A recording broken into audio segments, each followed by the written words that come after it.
Hello everyone. स्वागत है आपका अपने यूट्यूब चैनल किरण लर्नर्स अकेडमी में। हम करेंगे दोस्तों BPSC 3.4 teacher requirement exam Hindi में। मैं अगर आपको कहूँ बिहार प्राथमिक विद्यालय शिक्षक कक्षा 1 to 5 most important question MCQ general knowledge के जो कि एनसीईआरटी और एससीईआरटी के ऊपर बेस्ड है, जो आपके एग्जाम में क्वेश्चन बन सकते हैं, वो सारे के सारे क्वेश्चन हम प्रैक्टिस कर रहे थे। अभी इस वीडियो में कवर करेंगे दोस्तों, ये है सेट नंबर 2 का पार्ट नंबर 5। जैसे आपका एग्जाम पैटर्न होता है दोस्तों, ये भारतीय किन पब्लिकेशन की मोस्ट इंपोर्टेंट बुक है। टोटल 20 सेट है। एक सेट में होते हैं आपके एग्जाम पैटर्न में 150 क्वेश्चन, 3000 क्वेश्चन है। इन्हीं क्वेश्चन का हम वीडियो सोल्यूशन कर रहे हैं। सेट नंबर 2 में कवर करेंगे अभी part number 5, that is last part. उसके बाद स्टार्ट करेंगे सेट नंबर 3। क्वेश्चन नंबर 121, निम्नलिखित में से कौन सा भारत की मुख्य भूमि रामेश्वर द्वीप मुख्य भूमि को रामेश्वर द्वीप से अलग करता है? तो दोस्तों ध्यान रखेंगे, पंबन चैनल मुख्य भूमि भारत और रामेश्वर द्वीप, जिसे हम पंबन द्वीप भी कहते हैं, इसके बीच में स्थित है, जिस पर 2.3 किलोमीटर लंबा पंबन ब्रिज भी बना हुआ है। तो यहाँ पे राइट आंसर होगा, ये है, that is called Pamban channel. ठीक है, ये अलग करता है भारत की मुख्य भूमि को रामेश्वर द्वीप से। ध्यान रखेंगे, ऑप्शन सेकंड इसमें। क्वेश्चन नंबर 122, एक चक्रवात को विश्व के विभिन्न हिस्सों में अलग अलग नामों से जाना जाता है। जापान में इसे क्या कहते हैं? जापान में इसको कहा जाता है, राइट आंसर होगा option third, typhoon. Question number 123, Boston बंदरगाह पर 340 चाय के बक्सों को समुद्र में फेंका गया, इस घटना को किस नाम से जाना जाता है? मोस्ट फेमस क्वेश्चन कहीं ना कहीं पूछ लिया जाता है ये। ठीक है, कहीं ना कहीं पूछ लिया जाता है दोस्तों इसको। तो ध्यान रखेंगे, इसे बोलते हैं बोस्टन टी पार्टी। ठीक है, इस घटना को क्या बोलते हैं? Boston T party. अमेरिका स्वतंत्रता संग्राम के तत्कालीन कारणों के लिए जानी जाती है। इसका नायक सैमुअल एडम्स था।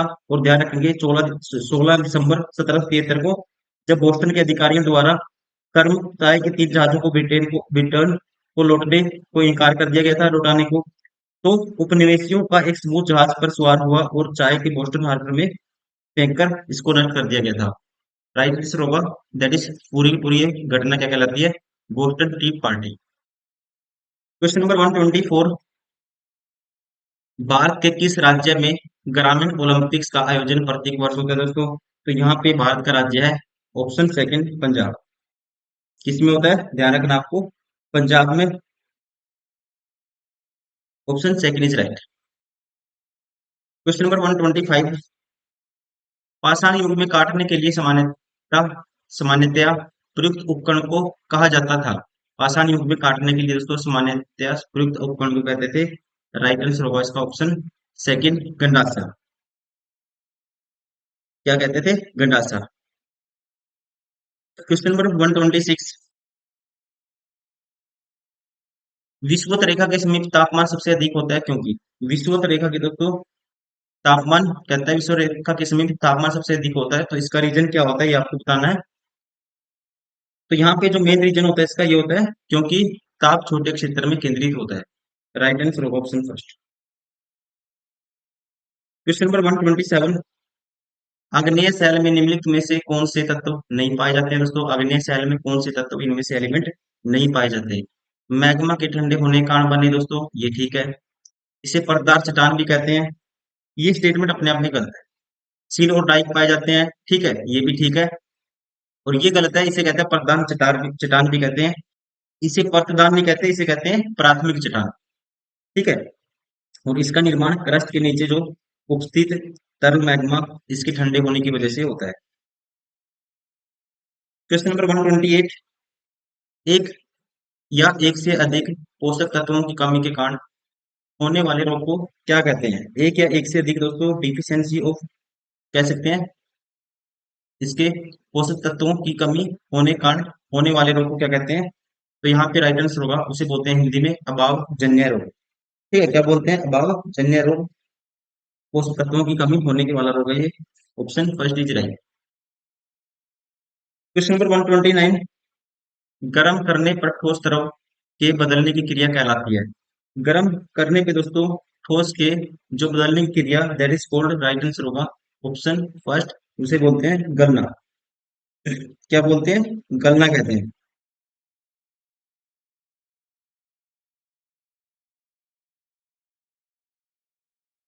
या गलन कह सकते हैं इसको, गलन या गलना। क्वेश्चन नंबर 130, निम्नलिखित में से कौन सा एक पानी का गुण नहीं है? कौन सा इनमें से जो पानी का गुण नहीं है?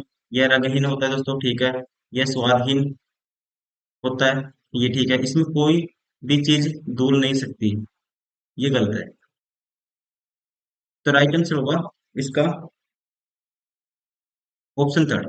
कौन सा गुण नहीं है दोस्तों? ऑप्शन थर्ड इसका गुण नहीं है, ध्यान रखिए। Question number 131।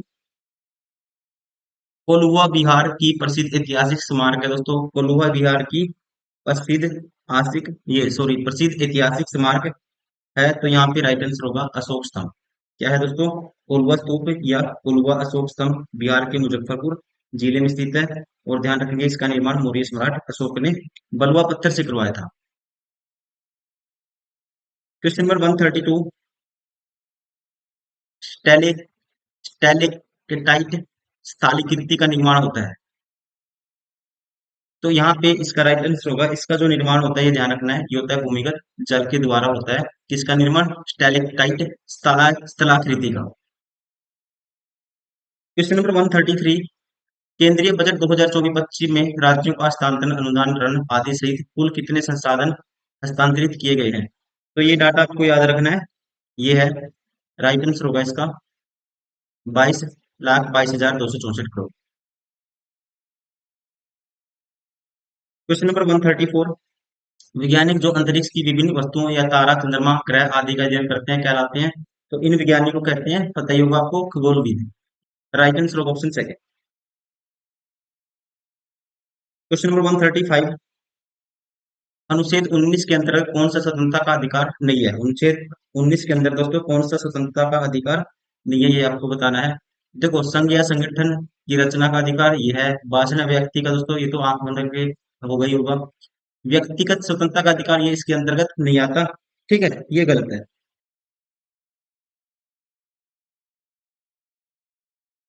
Question number 136। जंतु जिसके शरीर पर कठोर कवच होता है तथा अधिकांश पानी में रहता है, तो वो जंतु कौन सा है? तो ये जंतु होता है, देखो कवच कठोर किसके होता है? तो कछुआ के ऊपर होता है। Right answer option second.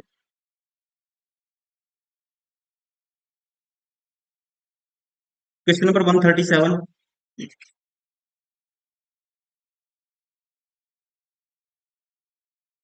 Bihar के मुख्यमंत्री नीतीश कुमार के बारे में निम्नलिखित में से कौन सा कथन सही है? पहला कहता है, कौन सा कथन सही है ये आपको बताना है। वह जदयू के राष्ट्रीय अध्यक्ष हैं। जदयू नहीं आएगा दोस्तों, ये जेडीयू है, जेडीयू के राष्ट्रीय अध्यक्ष हैं। ये स्टेटमेंट अपने आप ठीक है, ठीक है। 29 दिसंबर 2023 को इनको जेडीयू का अध्यक्ष बनाया गया था। दूसरा कहता है वह 9वीं बार बिहार के मुख्यमंत्री बने हैं। ये भी ठीक है, ठीक है। ये भी ठीक है, ये भी ठीक है। वह सबसे लंबे समय तक मुख्यमंत्री रहे हैं। ये भी ठीक है। तो हम सीधे कह सकते हैं राइट आंसर होगा ऑप्शन फोर में एक से अधिक। ठीक है सर, ठीक है ना? एक से अधिक हो गई तो हम दो पढ़ के आंसर कर सकते थे। राइट आंसर होगा ऑप्शन इसका फोर। अभी ये है क्वेश्चन नंबर 138। किस राज्य के राज्यपाल के संबंध में कौन सा कथन गलत है? किस राज्य के राज्यपाल के बारे में कौन सा संबंध है दोस्तों जो गलत है, ये आपको बताना है। राज्यपाल केंद्र सरकार द्वारा नामित होता है, ये अपने आप में ठीक है। राज्यपाल का चुनाव संसद करती है, ये दोस्तों गलत है, ठीक है। डायरेक्ट राष्ट्रपति के द्वारा नियुक्ति की जाती है, ये गलत है। राज्यपाल उस राज्य का नहीं होना चाहिए जहां उसकी नियुक्ति हुई हो, ये भी ठीक है। तो यहाँ पे राइट आंसर होगा ऑप्शन सेकंड। गलत कौन सा है? ऑप्शन सेकंड गलत है। Question number 139। वर्ष 2024 के गणतंत्र दिवस समारोह में किस मंत्रालय की झांकी ने लोकप्रिय पसंद श्रेणी में शीर्ष स्थान प्राप्त किया था? ठीक है, 2024 के दोस्तों गणतंत्र दिवस पर। तो यहाँ पे इसका जो राइट आंसर होगा ये है ऑप्शन थर्ड, संस्कृत मंत्रालय की गण, ठीक है। किसने? झांकी ने। ठीक है, कौन सी श्रेणी है दोस्तों? कौन सी झांकी है? संस्कृत मंत्रालय की झांकी ने सर्वश्रेष्ठ स्थान प्राप्त किया था, ध्यान रखना आपको, गणतंत्र दिवस 2024 में। Question number 140। बिहार का राजकीय पक्षी है दोस्तों, बिहार का राजकीय पक्षी कौन सा है? तो आप ध्यान रखेंगे ये है गोरैया, ठीक है। राजकीय पक्षी बिहार का गोरैया। राजकीय पशु बैल। राजकीय फूल गेंदा। राजकीय मछली मांगुर। Question number 141। 0 डिग्री सेल्सियस पर 5 ग्राम बर्फ और 45 डिग्री सेल्सियस पर 20 ग्राम जल को मिश्रित किया जाता है, तो मिश्रण का तापमान क्या होगा? देखो बर्फ का जो तापमान है क्या है दोस्तों, 0 डिग्री सेल्सियस है। ठीक है, बर्फ का तापमान कितना है, 0 डिग्री सेल्सियस है। ठीक है, और बर्फ का दोस्तों ये वजन कितना है, 0 डिग्री सेल्सियस पे 5 ग्राम। बर्फ कितनी है, 5 ग्राम है। और वाटर का दोस्तों 45 डिग्री सेल्सियस है। और मिलाने से कितनी मात्रा कितनी है, 20 ग्राम है। अब इनको मिश्रित करना है, तो मिश्रण का तापमान आपको बताना है। तो यहाँ दोस्तों फॉर्मूला होता है, ये हो जाएगा, यहाँ पानी का द्रव्यमान m1, पानी का द्रव्यमान m1, और इसकी विशिष्ट ऊष्मा ये मान लेते हैं s। फिर यहाँ मल्टीप्लाई में पानी का ताप मान लेते हैं T1। एक सेकेंड, T1 माइनस हो जाएगा मिश्रण का ताप, वो मान लेते हैं T, जो हमें निकालना है।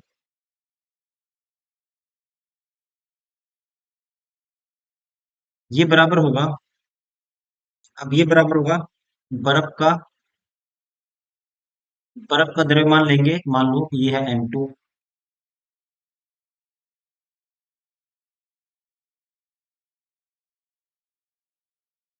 इंटू में यहाँ पे इसकी विशिष्ट विशिष्ट ऊष्मा। ठीक है, एस भी लेना था मल्टीप्लाई में, इसको मान लेता हूँ ये एस, जब वो परिवर्तित हो जाएगा विशिष्ट ऊष्मा उसकी क्या मानी, एस। ये एस है। और ये बर्फ, जो मिश्रण का ताप दोस्तों माइनस बर्फ का ताप, इसको मान लो T2। ये बर्फ का दोस्तों, ये तो 0 डिग्री है तो 0 है। ठीक है, ये तो 0 है ऑलरेडी, 0 डिग्री सेल्सियस है, तो ये तो 0 हो जाएगा, डायरेक्ट 0 कर देते हैं। प्लस होता है बर्फ का द्रव्यमान m2 प्लस उसकी विशिष्ट ऊष्मा L, ये इसे कह सकते हैं इसकी गुप्त ऊष्मा L। अब वैल्यू पुट करनी है यहाँ पे। अब यहाँ पे इसका जल का दोस्तों क्या है, द्रव्यमान 20 है। इसकी विशिष्ट ऊष्मा दोस्तों 1 कैलोरी होती है। ठीक है, 1 आएगा यहाँ पे। और T1 की वैल्यू ये 45 दिया हुआ है। ठीक है, टेम्परेचर कितना है, 45 डिग्री है, माइनस टी के बराबर होगा। अब दोस्तों देखो, अब ये इसका क्या है, विशिष्ट ऊष्मा दोस्तों इसकी क्या है, 1 ही होगी। ठीक है, ये 1 होगा, और इसका जो द्रव्यमान है बर्फ का कितना है, 5 है। तो यहाँ से डायरेक्ट मैं लिखता हूँ इसको, और ये 0 है तो ये आएगा 5T, प्लस यहाँ पे m2 ये 5, और इसकी दोस्तों गुप्त ऊष्मा कितनी होती है बर्फ की, 80 होती है। तो this is equal to this, ये आएगा 45 का डबल करेंगे 900 माइनस 20T बराबर होगा 5T प्लस 400। 400 उस साइड दोगे ये प्लस होगा दोस्तों, ये आएगा 25 हो जाएगा, 25 T, और ये उस साइड जाके माइनस होगा 500। तो काट 25 दूनी 50, तो टी की वैल्यू क्या आएगी, 20 डिग्री सेल्सियस। तो परिणाम मिश्रित मिश्रण का दोस्तों तापमान क्या होगा, 20 डिग्री सेल्सियस। राइट आंसर होगा ऑप्शन सेकंड। क्वेश्चन नंबर 142, एक एक घर में 60 वोल्ट के 5 लैंप और 75 वोल्ट के 4 पंखे प्रतिदिन 6 घंटे उपयोग में लिए जाते हैं। 30 दिन तक एक महीने में उपयोग में की गई कुल यूनिट बताओ। दोस्तों 60 वोल्ट के कितने हैं, किलोवोल्ट मात्रक आपको बताना है कितना होगा, किलोवोल्ट घंटा मात्रक आपको बताना है, 30 दिन में उपयोग, महीने में की गई कुल यूनिट बतानी है आपको। ठीक है, कुल यूनिट, तो कुल यूनिट निकालने के लिए हम करेंगे टोटल कितने वोट यूज किया, कितने वोट का यूज किया, मल्टीप्लाई करेंगे घंटों से, और बटे में करेंगे कुल यूनिट 1000 से। ये वोट था, किलो वोट में दोस्तों 1000 से डिवाइड कर देंगे इसको। अब देखो 60 वोट के 5 लैंप हैं, प्लस 75 वोट के 4 पंखे हैं दोस्तों। ठीक है, टोटल कंजप्शन ये होगी, और प्रतिदिन 6 घंटे यूज होता है, और कितने दिन, 30 दिन तक, और इसको डिवाइड करना है 1000 से। तो ये आएगा हमारा आंसर। तो 6 पंजा 30, 300, 75 का 150, 300, 600 आएगा दोस्तों। ये सारा 600 आएगा। अब 600 की ये देखो, ये सारे 3 जीरो कैंसिल आउट होगी, ये आएगा 36, 18, 18 छिक्का 108। ये आएगा 108 unit. Right answer of option first. Question number 143, अत्यधिक ऊंचाई पर पर्वतारोहियों को किस प्रकार की समस्याओं का सामना करना पड़ता है? तो यहाँ पे दोस्तों, ठीक है, क्या होगा, सारे के सारे फैक्टर होंगे, बारिश का भी, आंधी तूफान का भी सामना करना पड़ेगा। ठीक है, सारे के सारे फैक्टर होंगे, और अत्यधिक ठंड और ऑक्सीजन की कमी भी महसूस होगी। तो उपयुक्त में से एक से अधिक, right answer of option four. Question number 144, जब मैग्नीशियम और क्लोरीन के बीच अभिक्रिया होती है तब क्या होता है? ठीक है, तो तब क्या होता है ये आपको बताना है। तो इस कंडीशन में दोस्तों, जब भी मैग्नीशियम की क्लोरीन से रिएक्शन कराएंगे तो क्या बनेगा, MgCl2 बनेगा, मैग्नीशियम क्लोराइड बनेगा। ठीक है, तो यहाँ पे प्रत्येक मैग्नीशियम परमाणु दो इलेक्ट्रॉन का त्याग करता है। क्या करता है? प्रत्येक जो मैग्नीशियम है दोस्तों, दो इलेक्ट्रॉन का क्या करेगा, त्याग करेगा, क्योंकि मैग्नीशियम पे तोड़ेंगे जब मैग्नीशियम को, जब Mg की रिएक्शन कराओगे, एक सेकेंड, Mg की रिएक्शन कराओगे दोस्तों Cl2 के साथ। अब इसके दो क्लोरीन के दो नेगेटिव आयन, इसके Mg2 पॉजिटिव के दो आयन, ये अपने दो इलेक्ट्रॉन क्या करेगा दोस्तों, पॉजिटिव। ठीक है, मैग्नीशियम परमाणु दो इलेक्ट्रॉन क्या करेगा, त्याग करेगा, टू पॉजिटिव चार्ज, इससे क्या होगा, तभी तो ये बनाएगा MgCl2। तो यहाँ पे राइट आंसर होगा ऑप्शन थर्ड। ठीक है, Mg2 पॉजिटिव आयन और टू क्लोरीन आयन एक दूसरे को क्या करेंगे दोस्तों, कंपाउंड बनाएंगे, अट्रैक्ट करेंगे। तो ये हम कह सकते हैं दो इलेक्ट्रॉनों का त्याग करता है प्रत्येक मैग्नीशियम मैग्नीशियम परमाणु। क्वेश्चन नंबर 145, निम्नलिखित में से कौन सा कथन महासागरों के संदर्भ में सही है, ये आपको बताना है। ये महासागर आपस में एक दूसरे से जुड़े हुए हैं दोस्तों अपने आप में। ठीक है, महासागरीय जल सिर्फ अमावस्या और पूर्णिमा के समय गतिशील रहता है, ये गलत है।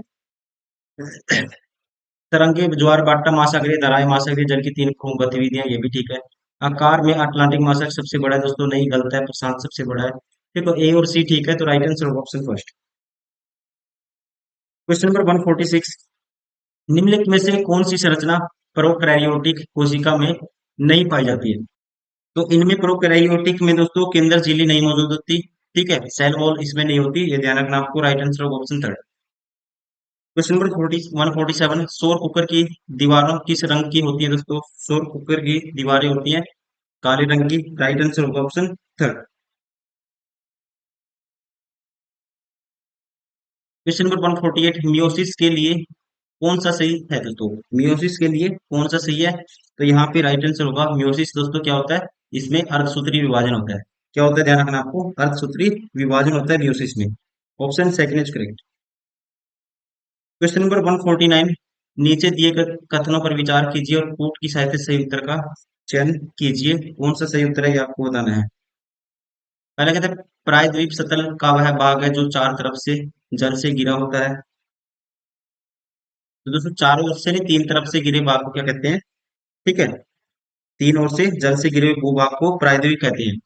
और ये कहते हैं वह भाग है जो चारों तरफ से जल से घिरा होता है, ये गलत है।